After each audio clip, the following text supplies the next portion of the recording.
Gujarat Chief Minister Bhupendra Patel today launched the statewide Namo Swachh Abhiyan and Amrit Pan Abhiyan from the Civil Hospital campus in Gandhinagar and urged citizens to transform cleanliness into a shared resolve and natural habit. Under this week-long campaign and massive cleanliness drive will be executed across all 11,935 government healthcare institutions in the state. From campus to terrace, Minister of State for Health Parole stated that the campaign focuses on the disposal of scrap material, including broken furniture, outdated medical equipments, and old vehicles on a ward footing to utilize that shape for patient facilities. Mobile હોય એટલે કોઈની જરૂર નહીં. તમારે જે કહેવું હોય કોઈ અમને વાંધો નથી.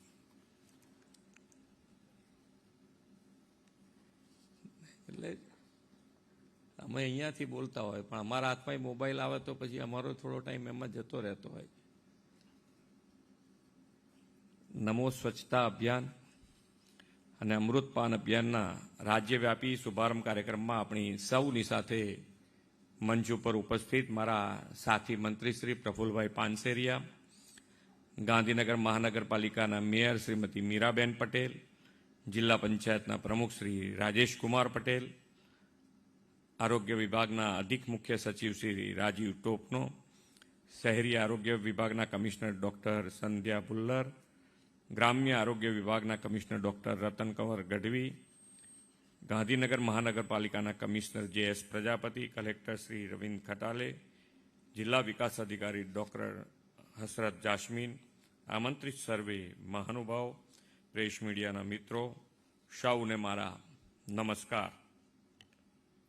આજે રાષ્ટ્રીય ડૉક્ટર દિવસની બધા જ ડૉક્ટરોને ખૂબ ખૂબ શુભેચ્છાઓ. આમ સ્વચ્છતા અભિયાન અને સ્ટેજ કાર્યક્રમ, મેં કીધું કે ભાઈ સ્ટેજ કાર્યક્રમ નથી કરવો, આપણે સ્વચ્છતા અભિયાન શરૂ કરીએ. પણ પ્રફુલ્લભાઈને સાંભળ્યા પછી એવું લાગે કે ના ખરેખર સારું થયું સ્ટેજ કાર્યક્રમ કર્યો, તો બધાને ખ્યાલ આવે કે ભાઈ કેટલી એમની તૈયારી છે. એ માટે મંત્રીશ્રી અને એમના ડિપાર્ટમેન્ટ બધાને ખૂબ ખૂબ અભિનંદન.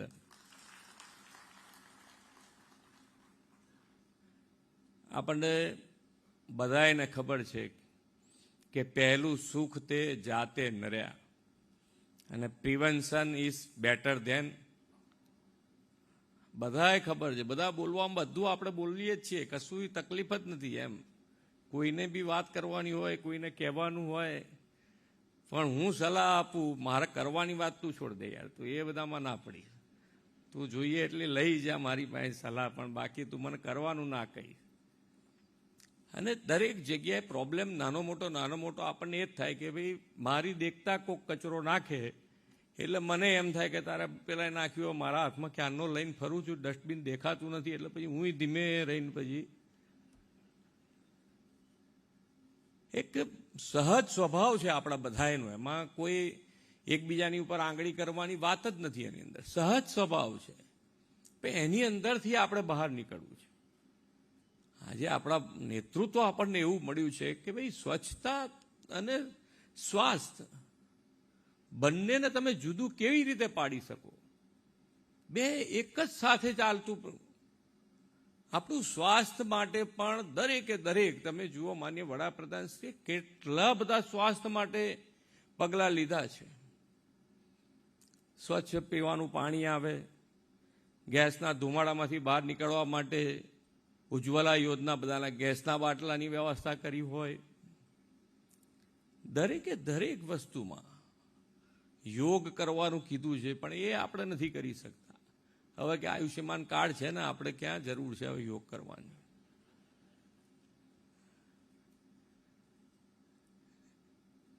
પણ સ્વચ્છતા આપણો સ્વભાવ બનાવવો પડશે, અને આપણો સ્વભાવ બનાવ્યા વગર ચાલે એવું નથી. દરેક જણને ગમે છે પાછી સ્વચ્છતા, એવું નથી હું ગંદકી કરું છું ખરો, પણ ગંદકી પછી મને નથી ગમતી.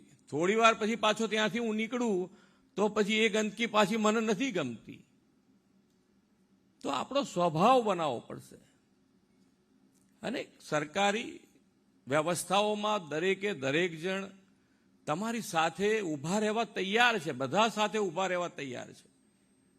પણ એકબીજાના સાથ વગર માન્ય વડાપ્રધાનશ્રીનો તો કાર્ય મંત્ર જ છે કે સૌનો સાથ, સૌનો વિકાસ, સૌનો વિશ્વાસ અને સૌનો પ્રયાસ. જન આંદોલન જ થવા જોઈએ દરેક વસ્તુમાં. કોઈ પણ વસ્તુ છૂટવી ના જોઈએ. અને તો જ નાનો માણસ આજે સરકારી તંત્ર સાથે વધુ ને વધુ જોડાયેલો વ્યક્તિ કોણ છે? તો એ સામાન્ય માણસ છે, છેવાડાનો માણસ છે.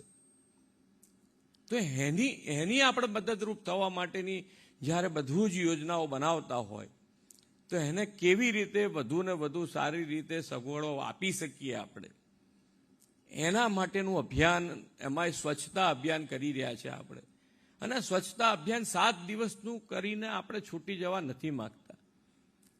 પ્રફુલ્લભાઈ એમ કીધું એમ કે ભાઈ આ અભિયાન 7 દિવસ એટલા માટે છે કે એની અંદર નાની મોટી સ્વચ્છતા, એમને ફર્નિચર છે કે એમના જે વાહનો પડી છે કે મેડિકલ કોઈ બી સાધન સામગ્રી કે જે આઉટડેટેડ છે એને પ્રોસેસ કાઢવા પડે કે ભાઈ એને કાગળિયા ઉપર પ્રોસેસ કરવી પડે. તે કરીને પૂરું કરીને એને સાફ કરી નાખે, ત્યાં આંગાડી દેખાવા ના જોઈએ. એટલે 7 દિવસનું અભિયાન છે. પણ પછી હવે આ અભિયાન રોજે રોજ જે પણ ડિપાર્ટમેન્ટના હેડ હોય, ડોક્ટર હોય, નર્સ હોય, ત્યાં પ્યુન હોય, દરેક જણ પોતે ધ્યાન રાખે ને એનાથી ના થતું હોય તો તરત ઉપલા અધિકારીને જાણ કરે કે ભાઈ અહીંયા હું વારે ઘડીએ કહું છું પણ આ વ્યક્તિઓ કાં તો આ ભાઈ એને ગાંઠતા નથી, ત્યાં કચરો કર્યા કરે છે, કાં તો પિચકારી માર્યા જ કરે છે. તો એનું વ્યવસ્થા થશે ને થશે. પણ આપણે બધા આની અંદર સહિયારો પ્રયાસ કરવાનો છે. સ્વચ્છતા માટે સહિયારા પ્રયાસ વગર આપણે આગળ નહીં વધી શકીએ. દરેકે દરેક જગ્યાએ અમે અત્યારે કોર્પોરેશનથી માંડીને દરેક જગ્યાએ કીધું છે કે ભાઈ આપણે સ્વચ્છતા 12 મહિના આપણા સ્વભાવમાં આવી જાય તો જ આની અંદર આગળ વધી શકાશે. આજે બીજું એક અભિયાન જે ચાલુ કર્યું છે, અમૃતપાન અભિયાન. બાળક અને માતાને સ્વસ્થ સારું રહે શરૂઆતમાં જ, એ આપણે હમણાં જ ફિલ્મ દ્વારા જોયું છે. એની ઉપર હું બીજું કંઈ વધારે કહેવા નથી માગતો. પણ એની વ્યવસ્થા પણ સરકારે ખૂબ સારી કરી છે. નાના માણસને પૂરેપૂરું હેલ્પફુલ થઈ રહ્યું છે.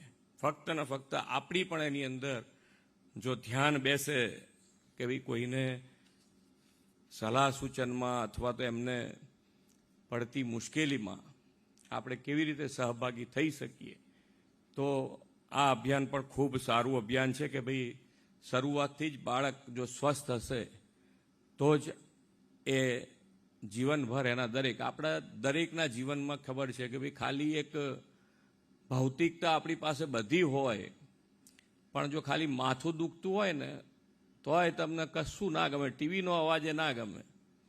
બાકી તમે કેટલાય કલાક ટીવી જોતા હો આરામથી બેસીને, પણ તમને જેવું માથું દુખવાનું શરૂ થયું એટલે શરીરમાં કોઈ પણ રોગ હશે તો ગમે તેટલી ભૌતિકતા હશે તોય તમારા માટે નકામી થાય. ને એમાંય કંઈ ડૉક્ટરે જો કહી દીધું કે કંઈક શરીરમાં મોટો ફોડલો છે જેનો ચેક કરાવવું પડશે, તો જ્યાં સુધી રિઝલ્ટ ના આવે ત્યાં સુધી ટેન્શન, એસીમાં પરસેવો વળ્યા જ કરે. કેમ પરસેવો વળે? કે હજુ રિઝલ્ટ નથી આવ્યું. પેલું ટેસ્ટિંગમાં રિપોર્ટ માટે લઈ ગયા છે, હજુનું રિઝલ્ટ નથી આવ્યું. પણ રિઝલ્ટ પછી સારું આવે તો પાછું અઠવાડિયા પછી ઓકે, પછી બધું ભૂલી જાય, પાછા જે કરતા હોય કરે જાય. પણ એક અઠવાડિયું તમારે કાઢવું એમ લાગે કે આખી જિંદગી કાઢવા જેવું લાગે અઠવાડિયું.